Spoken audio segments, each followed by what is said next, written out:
नमस्कार। इन दिनों एसडीएम ज्योति मौर्य की चर्चा पूरे देश में है। तमाम लोग इस पर अपने विचार व्यक्त कर रहे हैं। कोई कह रहा है कि बेटी पढ़ाने के लिए कहा गया था, बीबी पढ़ाने के लिए नहीं कहा गया था।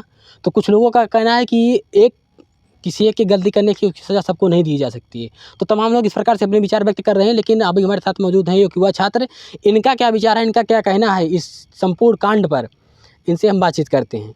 तो जिस प्रकार से एसडीएम ज्योति मौर्य ने किया आलोक के साथ, इस पर आप किस प्रकार से सोचते हैं? या तो पूरे समाज में इसकी निंदा हो रही है।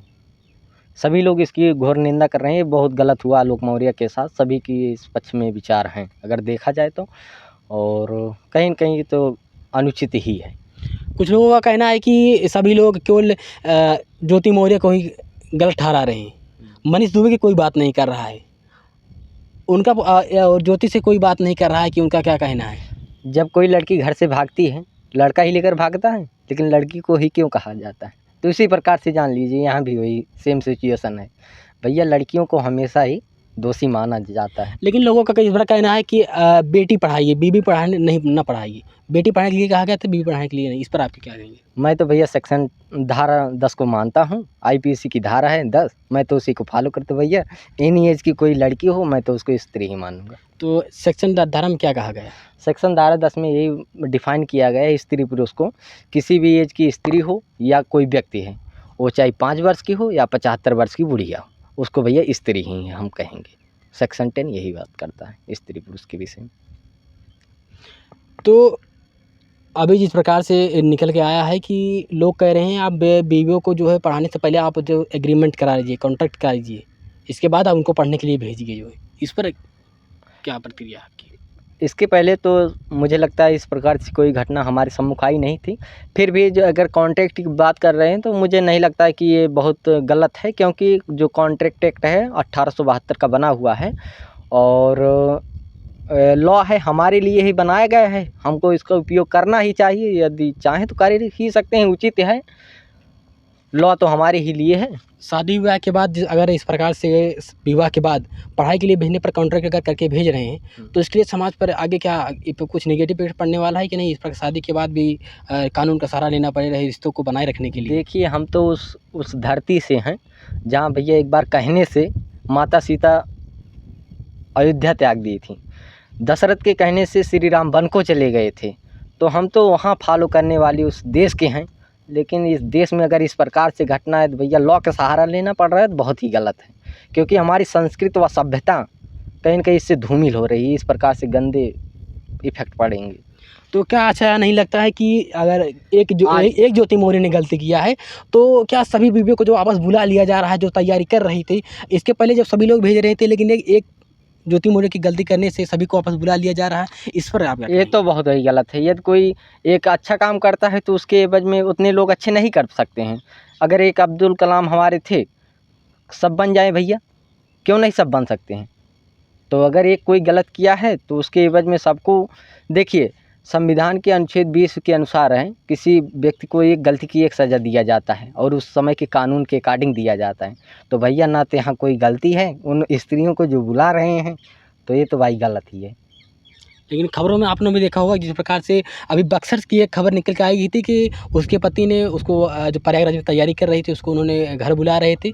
उस महिला की बहुत तैयारी करने की इच्छा थी और जो कि पुलिस वालों ने अभी ले गया क्या कहा कि इनको समझा दीजिए कि आप तैयारी अब ना करिए, मैं पढ़ाने में अब सक्षम नहीं हूँ।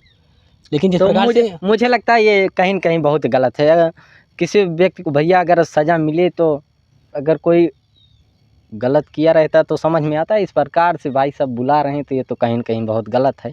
समाज को अगर एक अच्छी दिशा देनी है तो एजुकेशन तो ज़रूरी ही है, अगर बदलना है समाज। अगर एक के भय से हम 10 को घर बुला ले रहे हैं तो ये कहीं न कहीं 10 का फ्यूचर तो अंधेरे में जा रहा है। तो ये तो जहाँ महिलाओं को शिक्षित करने की बात की जा रही थी, जहाँ आगे करने की बात की जा रही थी, तो इसे ज्योति मौर्य ने जो किया तो उससे महिलाओं के ऊपर मतलब काफ़ी प्रेशर बन गया है। काफ़ी उनके लिए जो तैयारी कर रही थी उनके लिए काफ़ी परेशानियाँ खड़ी हो गई हैं।